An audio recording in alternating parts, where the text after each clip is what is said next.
ધન્યવાદ. મહુવા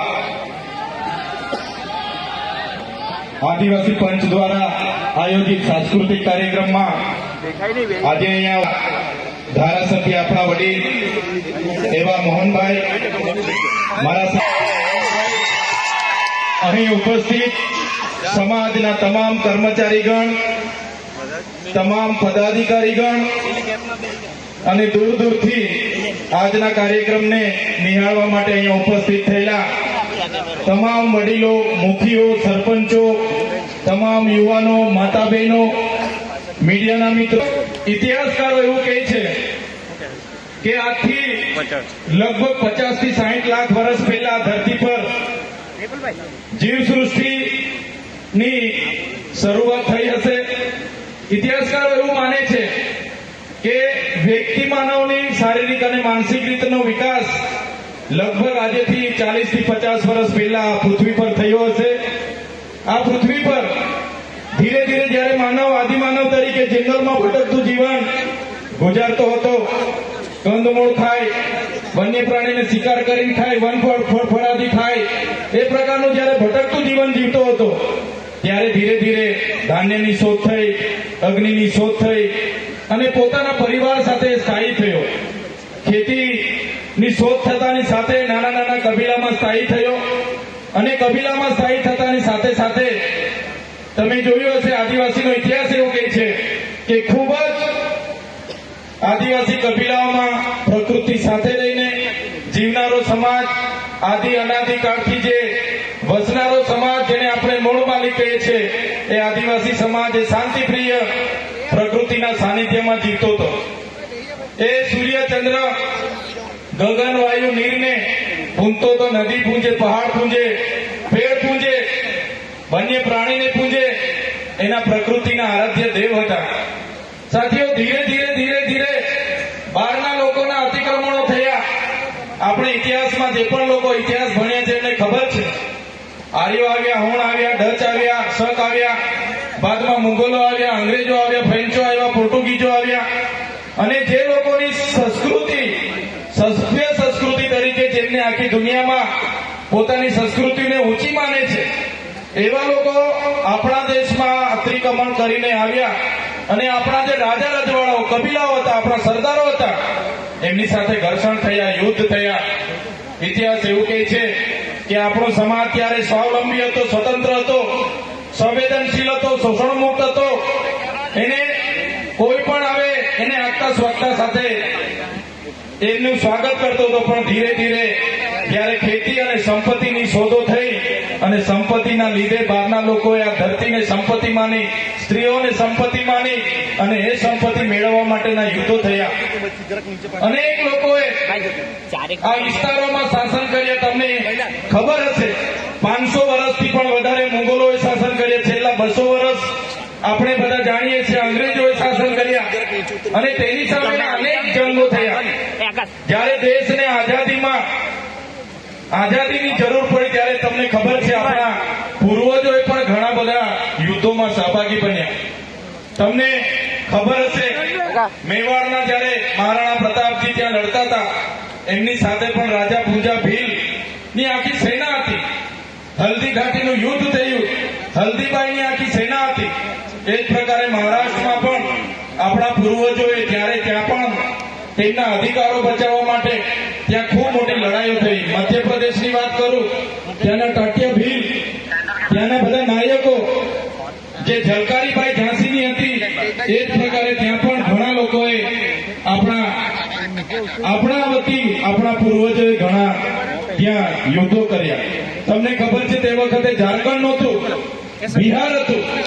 બિહારમાં પણ ભગવાન બિરસા મુંડા હોય, ફૂલો ઝાલો હોય, સિંધુ કાનો હોય, બધા જ લોકોએ અંગ્રેજો સામે બંગ પોકાર્યો. 207 લોકોએ અંગ્રેજોની સામે લડતા લડતા શહીદી વહોરી. એ જ પ્રકારે પંચમહાલની ધરતી પર રૂપસિંહ નાયક, ભાગોરા નાયક એવા આપણા પૂર્વજોએ ત્યાં પણ અંગ્રેજોની ગુલામી નહીં સ્વીકારે, એમની સામેની લડતો લડી. એ પ્રકારના તો અનેક ઇતિહાસો છે. 1303માં 1315 જયારે ડુંગરપુરના ડુંગરિયા બિલ પણ શહીદી વહોરી યુદ્ધ લડતા લડતા એવા તો કેટલા પાલ દડવાડાની વાત હોય, કેસરી સિંહની વાત હોય, ગુલામ મહારાજની વાત હોય, બધા જ લોકોએ આદિવાસી સ્વાયત્ત રીતે જીવે, સ્વતંત્ર રીતે જીવે, સ્વાવલંબન રીતે જીવે, પ્રકૃતિ સાથે રહીને જીવે, એના જળ જંગલ જમીન પરના અધિકારો આબાદિત રહે, એના માટે અનેક યુદ્ધો લડ્યા અને યુદ્ધો બાદ આપણને સ્વતંત્રતા મળી, દેશ આઝાદ થયો, દેશમાં લોકશાહી ડબે સરકારો આવી, આદિવાસીને પણ હતું કે ભાઈ અંગ્રેજોની ગુલામીમાંથી તો આપણે આઝાદ થઈ ગયા, હવે આપણને બધું મળી જશે, પણ તમે જોઈ લો આઝાદીના 78 વર્ષ થયા, આજે પણ જે શોષણ અંગ્રેજો વખતે થતું હતું આદિવાસીઓનું, એ જ શોષણ આજે પણ ચાલુ છે, ઉત્પીડન આજે ચાલુ છે, અસમાનતાની ભાવના આજે ચાલુ છે, આજે પણ આદિવાસીઓના જળ જંગલ જમીનો પરના અતિક્રમણો ચાલુ છે. આજે તમે જોયું હશે ઇતિહાસ કહે છે કે આખા દેશમાં 8% આદિવાસીઓ છે, 8% આદિવાસીઓમાં 1,80,00,000 આદિવાસીઓ તો આજે એવા છે, એનો રિપોર્ટ એવો છે કે કોઈને ડેમમાંથી વિસ્થાપિત કરવામાં આવ્યા છે, કોઈને રોડોમાં વિસ્થાપિત કર્યા છે, કોઈને અભયારણ્યોમાં, કોઈને જંગલોમાંથી વિસ્થાપિત કર્યા છે, કોઈને કોરિડોરોમાંથી વિસ્થાપિત કર્યા છે, કોઈને જીએમડીસી માંથી વિસ્થાપિત કર્યા છે, કોઈને જીઆઈડીસી માંથી. આજે 1,80,00,000 આદિવાસીઓ દેશમાં ભટકે છે. આજે બસ્તરનું જંગલ ઉદ્યોગપતિઓને આપવામાં આવ્યું છે, આજે હસ્તેવનું જંગલ ઉદ્યોગપતિઓને આપી દેવામાં આવ્યું છે, આજે હૈદરાબાદનું જંગલ ઉદ્યોગપતિઓને આપી દેવામાં આવ્યું છે. સાથીઓ, આજે દેશનું જે લશ્કરનું કામ બોર્ડરની રક્ષા માટેનું હોય છે, એવી અડધું લશ્કર આજે દેશની અંદર આદિવાસી સામે લડે છે. આજે બસ્તરમાં આદિવાસી સામે કોણ છે? તો દેશનું લશ્કર છે. આજે છત્તીસગઢમાં આદિવાસીઓના એન્કાઉન્ટર કોણ કરે છે? તો દેશનું લશ્કર કરે છે. આજે ઝારખંડમાં આદિવાસીઓના એન્કાઉન્ટર કોણ કરે છે? આજે દેશનું લશ્કર કરે છે. તો સાથીઓ, જે અમે વાત કરીએ છીએ, કહેવાનો મતલબ આજે કોર્પોરેટ જગતની નજર આપણા જંગલો પર છે, આપણી જમીનો પર છે. દેશ આઝાદ થયો પછી આપણને બધાને હતું કે આપણી સાથે પણ ન્યાય થશે, પણ ન્યાય થયો નથી. દેશમાં વૈશ્વિકરણ આવ્યું, ઔદ્યોગિકરણ આવ્યું, ઉદારીકરણ આવ્યું અને બહારના ઇન્ડસ્ટ્રીયલના લોકો આપણા દેશમાં આવ્યા અને દેશમાં એ લોકોએ વાયદો કર્યો રોજગારી આપીશું, અને આજે મશીનરીથી આખી કંપનીઓ ચાલે છે. આજે એઆઈ નો જમાનો છે. આજે એઆઈ ના જમાનામાં કોઈને રોજગારી આપવા નથી વિચારતું, પોતાનો વકરો થાય, પોતાના ફાયદા થાય, એના માટે આજે આખો દેશના ઔદ્યોગિકરણ લોકો વિચારી રહ્યા છે. તો સાથીઓ, આપણે બધા અહીંયા મોટી સંખ્યામાં ઉપસ્થિત થયા છે. આપણા સમાજના વડીલો, મુખીઓ, સરપંચો, યુવાનો, ભણેલા ગણેલા ડોક્ટરો છે, એડવોકેટો છે, ક્લાસ 1 અધિકારીઓ છે. આજના મંચ પરથી અમારે કોઈ વિશેષ વાત કરવાની રહેતી નથી. અમારે તો શીખવાની ઉંમર છે. અમે તમારા જેવા ઘણા વડીલો પરથી શીખવાના પ્રયાસો કરીએ છીએ, પણ જે આપણા સમાજની ચિંતા છે એ આપણે બધાએ કરવી પડશે. આ મંચ સાંસ્કૃતિક મંચ છે, સાંસ્કૃતિક કાર્યક્રમો આપણે નિહાળવાના છે, પણ સાથીઓ, આજે પણ આદિવાસીને સંવિધાનિક જે અધિકારો મળ્યા છે, આર્ટિકલ 244 અંતર્ગત આપણો વિસ્તાર અનુસૂચિ 5 માં આવે છે. આઝાદીના 78 વર્ષ પછી પણ આજે અનુસૂચિ 5 લાગુ નથી. આપણે કહીએ છીએ પૈસા એક્ટ 1996 અહીંયા લાગુ છે. આજે કોઈ પણ જમીનનું સંપાદન કરવા માટે સત્તામાં બેઠેલા અધિકારીઓ પોલીસનો ઉપયોગ કરીને હાઈ ટેન્શન લાઈન જતી હોય, રોડ જતો હોય, ડેમ બનાવવાના હોય, કોઈની પરવાનગી લેવામાં નથી આવતી. જે પ્રકારે આસામ, મિઝોરમ, મેઘાલય, ત્રિપુરામાં આર્ટિકલ 371 અંતર્ગત અનુસૂચિ 6 લાગુ છે. ત્યાંના લોકો અનુસૂચિ વિસ્તારમાં કોઈની પણ ગ્રામ સભાની પરવાનગી વગર કોઈને પણ પ્રવેશવા નથી દેતા. ત્યાંના લોકો અનુસૂચિ 6 માં આવે છે. ત્યાંની કોઈ પણ ગામની ગ્રામ સભાને એટલા પાવર છે કે આજે પણ લોકો કહે છે ને અનુસૂચિ 5 ના પેશા એક્ટમાં નો લોકસભા, ના વિધાનસભા, સબસે ઊંચી ગ્રામ સભા, પણ આજે પણ આપણી ગ્રામ સભાને પેશા એક્ટમાં જોગવાઈ છે. પણ આજે ગ્રામ સભાના એજન્ડા ગામનો સરપંચ બનાવી નથી શકતો, ગ્રામ સભાના એજન્ડા ગામનો મુખી બનાવી નથી શકતો. પોતાના ગામમાં શેની જરૂર છે પોતાના ગામમાં પાણીની જરૂર છે, રોડની જરૂર છે, શિક્ષણની જરૂર છે, આરોગ્યની જરૂર છે, એ એજન્ડા આપણા ગામમાં કોઈ નક્કી નથી કરતું. આજે ગામ સભાના એજન્ડા ગાંધીનગરના 80 ચેમ્બરોમાંથી આવે છે. ત્યારે સાથીઓ, આ મંચ પરથી એટલી ચિંતા તો આપણે બધાએ કરવી પડશે કે આપણા સંવિધાનિક અધિકારો બચાવવા માટે, આપણા સાંસ્કૃતિક અધિકારો, આપણી સંસ્કૃતિ અને સામાજિક અધિકારો બચાવવા માટે પણ આપણે બધાએ આ પ્રકારના કાર્યક્રમો થકી જાગૃતતા લાવવી પડશે. સાથીઓ, તમને આ મંચ પરથી એક નાની વાત કરીને મારી વાણીને હું વિરામ આપીશ. આપણા જે વ્યક્તિગત કાયદાઓ છે આદિવાસીઓના, એને બંધારણમાં પ્રાવધાન આપ્યું છે. આપણા જયપાલસિંહ મુંડાએ બંધારણ સભામાં એમની આક્રમકતાથી રજૂઆત કરી. એ જયપાલસિંહ મુંડા બંધારણ સભાના સભ્ય હતા. એમણે આદિવાસીઓ માટે પ્રાવધાન કર્યું અનુસૂચિ 5, અને એ અનુસૂચિ 5 અંતર્ગત સાથે સાથે એમણે વ્યક્તિગત કાયદાઓ માટે પણ ત્યાં એમણે રજૂઆત કરી અને આપણને વ્યક્તિગત પોતાના કાયદાઓ મળ્યા છે.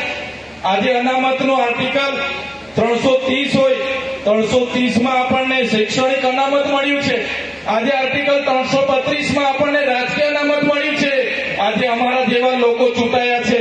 આજે અમારા સાથી ધારાસભ્ય અનંતભાઈ હોય, આપણા વડીલ મોહનભાઈ હોય, તો અમે બધા રાજકીય અનામતની બેઠક પરથી ચૂંટાઈને આવીએ છીએ. જ્યાં સુધી સમાજ અમારી સાથે છે ત્યાં સુધી અમે ધારાસભ્ય છીએ. સાથીઓ, અમને કોઈ પણ પાર્ટી મેન્ડેટ આપી દેશે, અમે રિઝર્વ બેઠક પરથી ચૂંટણી લડવા માંગીએ, કોઈ પણ પાર્ટી અમને મેન્ડેટ આપી દે, પણ જો અમે જાતિનો દાખલો ના મૂકીએ તો અમારું ફોર્મ રદ થઈ જાય છે. એટલે જ આ મંચ પરથી કહેવા માંગીએ છીએ, આજે સમાજ છે તો અમે છે, અને સમાજ માટે અમે લડતા રહીશું. જ્યારે અમારા સમાજ માટે લડતા કદાચ અમારી પાર્ટીઓ અમને કહેશે કે તમે સમાજ માટે કેમ બોલો છો, તે દિવસે પાર્ટીના પાટિયા ઉતારીને મુકતા પણ અમને વાર નહીં. ત્યારે સાથીઓ, આ મંચ પરથી ઘણા વડીલો, ઘણા કર્મચારી ગણ બધા બેઠા છે. આપણી પરંપરાઓ, આપણી સંસ્કૃતિ, આપણી રીત રિવાજ, આપણી જન્મની વિધિ, લગ્નની વિધિ, મરણની વિધિ, આ બધું સચવાશે તો જ આપણું અનામત સચવાશે અને આપણા સંવિધાનિક અધિકારો લાગુ થાય, આપણા સામાજિક અધિકારો બચે, એના પ્રયાસો બધા કરતા રહીશું. અને આ કાર્યક્રમમાં આજે આવીને ખરેખર જે આપણને બધાને શીખવા મળે છે, આ મંચ પરથી હમણાં મોહનભાઈએ ઉપદેશો આપ્યા, સૂચનાઓ આપી, હમણાં આનંદભાઈ પણ કહે છે, ત્યારે બધાને હું કહેવા માંગુ છું, આ મંચ પરથી જે પણ વડીલો, જે પણ આગેવાનો, જે પણ સૂચનાઓ મળશે, ઉપદેશો મળશે, સંદેશા મળશે, બધા લેતા જજો. અને એ ઉપદેશો, એ સંદેશાઓને સાથે રાખીને આવનારા ભવિષ્યમાં આપણે બધા આગળ વધીશું. આપણે બધા આપણા સમાજમાં સારું શિક્ષણ અને જે ભણી ગણીને ગયા છે એમને સારી નોકરી મળે, આવનારા દિવસોમાં આપણો સમાજ પણ સમાનતાની ધારામાં આવે, આપણા લોકો વધુ ને વધુ આગળ જાય. ઉદ્યોગ મેળો હતો હમણાં ડોક્ટર પ્રદીપ સાહેબે રાખ્યો હતો, એવા બધા જ લોકોને કદાચ નોકરીઓ નહીં પણ મળે તો ઘણા લોકો વ્યવસાયિક ધંધાઓમાં પણ, ઉદ્યોગમાં પણ આગળ આવે, એ પ્રકારની વ્યવસ્થાઓ માટે આપણે બધા એક થઈને પક્ષ, પાર્ટી, ધર્મ, સંપ્રદાય ભૂલીને, સંગઠનો ભૂલીને આપણા સમાજને કઈ રીતના આગળ લાવવાનું છે એ દિશા પર બધા આગળ વધતા રહીશું. આ જ વાત સાથે આજે મને અહીંયા આમંત્રિત કર્યા, અહીં આવ્યા, અમારું સ્વાગત કર્યું, સન્માન કર્યું અને આપ બધાએ અમને પ્રેમ આપ્યો, અમને શાંતિથી સાંભળ્યા બદલ બધાનો ખૂબ ખૂબ આભાર માનું છું. ધન્યવાદ.